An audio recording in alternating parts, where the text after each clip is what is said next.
Good afternoon, Stellar Sixes. I hope that your afternoon of the solid asynchronous learning block was productive and also perhaps even a little bit refreshing.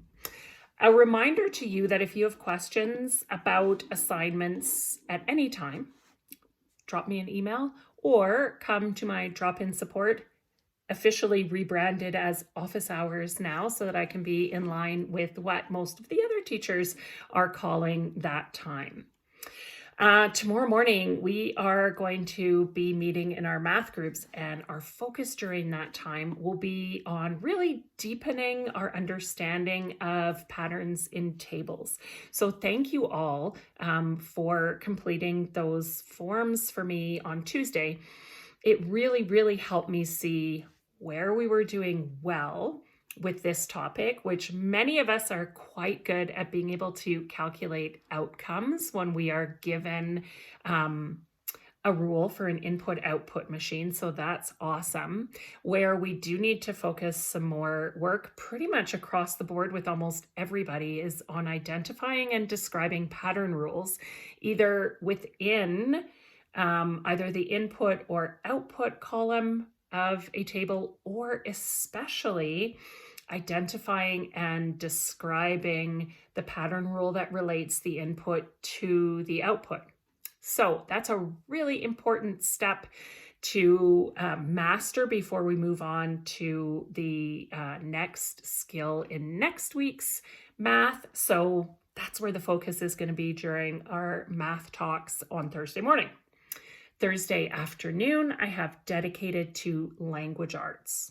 I hope to also have the opportunity for some writing conferences on Thursday afternoon with everybody. So I'm hoping that we've all, most of us have already finished and handed in our Fractured Fairy Tale plan, but I'm also hoping that many of us have started to make progress on that first draft that's due this week. So we have something to discuss during those conferences that we'll expand on next week when we focus on our organization and word choice. So remember, this week we're just focusing on ideas and starting to get that story down on the page for the first go around. And then we were really going to focus next week on our organization and word choice. All right. For tomorrow, please make sure that you check the schedule and group lists so that you are showing up for the right math group. Again, that's really helpful because the groups are split up to keep an even small size. And when we have a couple people missing a group, then maybe we only have like 2 or 3 people. And that's really great for the people who are there.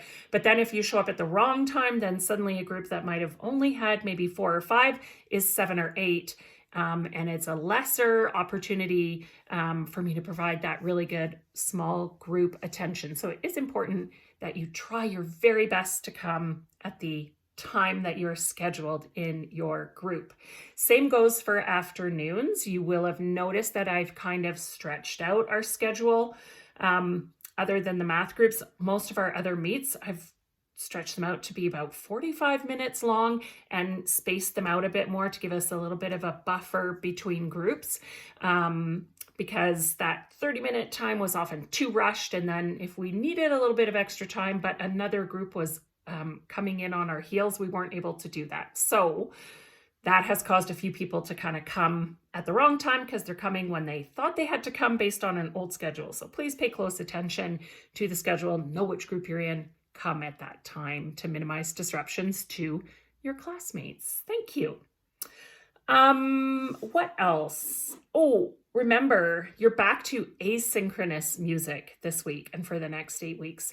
So if you have not yet set aside some time to check your Google Meet or your Google Classroom for music and work on the assignment that you have, Thursday would be a really good time to do it in the morning, either before your math meet if you have one of the later times, or after your math meet if you have one of the earlier times.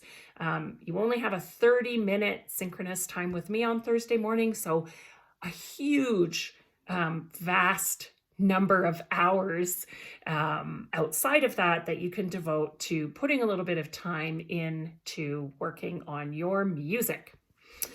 Thursday is also one of the days that Ms. Martin has office hours. So if you need any help with your music, try it out in the morning first, because then you can drop into her office hours at 12. Okay. Also, make sure that by this time you have reviewed the materials in the classwork section of Google Classroom for both phys ed and art, so that you're clear on what you have to do for those assignments, because they are due on Friday and that's coming up in a big hurry, right? If you have questions, it's up to you to ask, okay? So your first stop is your learning coach. Have them read through it with you and see if they can help you understand. Almost every time that a student comes to me and says, I don't know what I have to do, when we read it together, I feel that it's very, very clear. So maybe you just need a set of adult eyes helping you to figure out what the task is. So step one, learning coach. And if you still have questions after reviewing it carefully with your learning coach, make sure you ask me and check in with me before it's due. All right, moving on to the question of the day. We're going to go back to a rebus puzzle.